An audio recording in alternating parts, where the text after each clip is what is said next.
So for project 3, we made a countdown timer.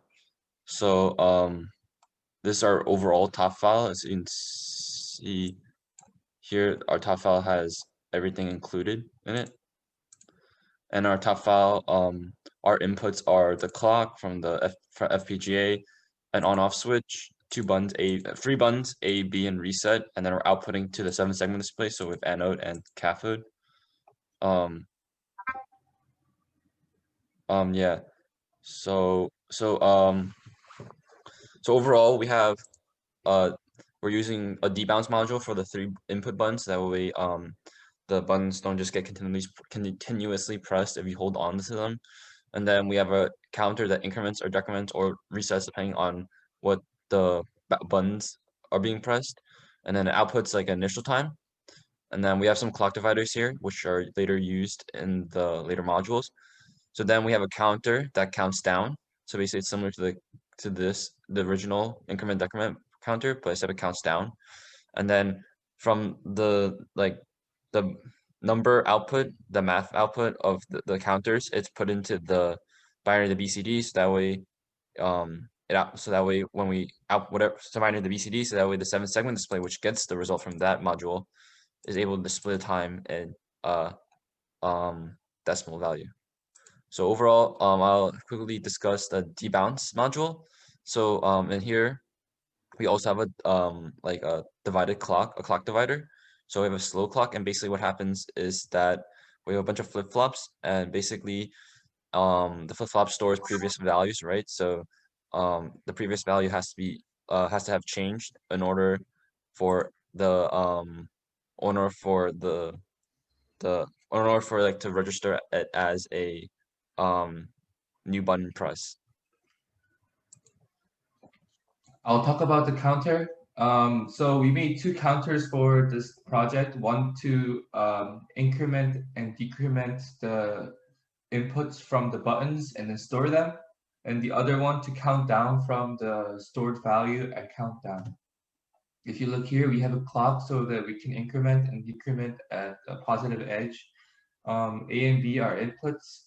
I believe A is going up, as you can see here, and B is going down or decrement, as you can see here.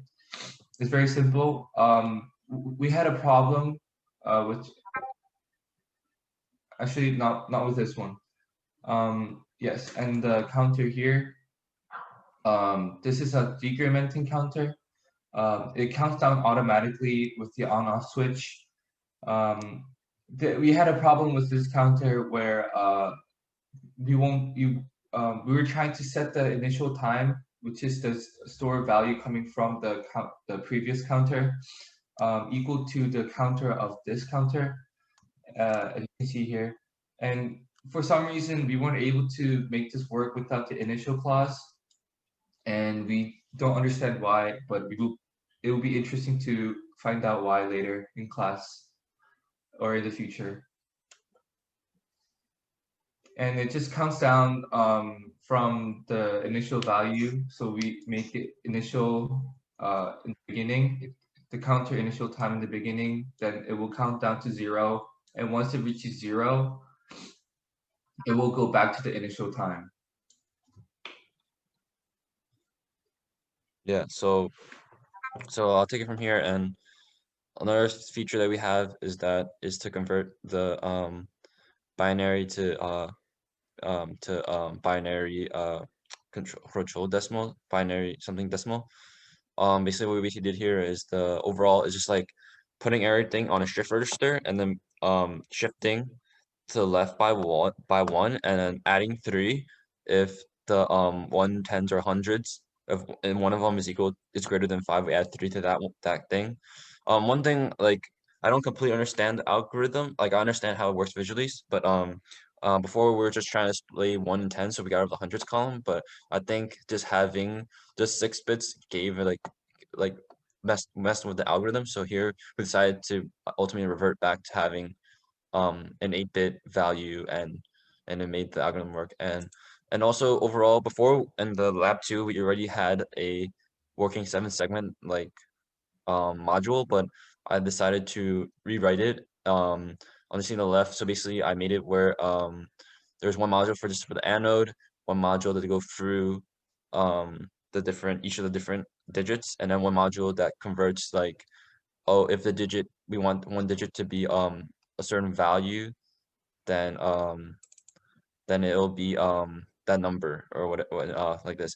But one thing that I like realized was that we're supposed to use 8-bit or like it only worked when we used 8-bit, and when we used 7-bit like the last lab, it didn't output correctly.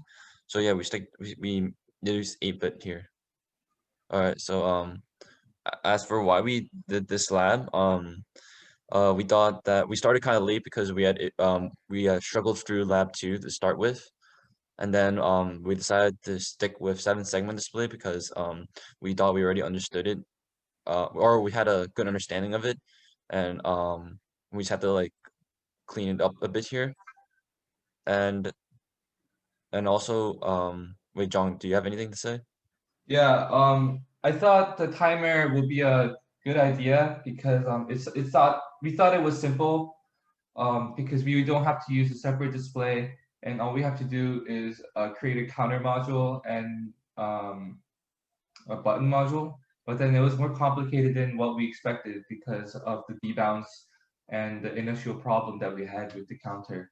And that's all I wanted to say. All right, I guess we can end it here. Yeah, thank you. Hi, this is John and Kenneth, Lab 3. We made a timer module where we will be counting down from a 8-bit store number down to 0. And this counts down every second. We made a clock divider that would count down every second. So this is right now at 255. And if you press this switch on, the timer will start counting down. And if you turn it down, it will reset back to the initial time that we put in. And then you can also we have 3 buttons here. This is the increment button, the middle is the one. reset, and then the bottom is the decrement button. So here you can decrement like such. And also it's these buttons have been debounced, so it means that when you hold on to the button, it won't decrement more than once. So you have to let go, press it again for it to debounce. Same for the increment.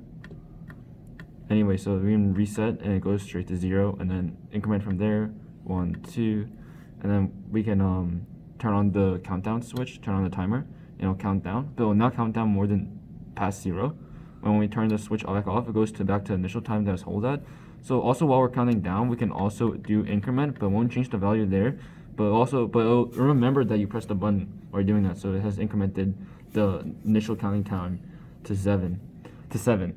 Yeah, and also we realized that at first it wasn't intentional, but we realized that if you decrement past 0, it'll go straight to the largest 8-bit value here, which is 255. And actually, I find that's pretty convenient because say like you do want to reach a really high number, then you don't have to press increment a lot, and you can just do decrement and go straight there. Also, from this lab, we found out that we can increase the number of bits that will be stored up to whatever the hardware limit is. So this could be used, the same module could be used for maybe like an hour or so on.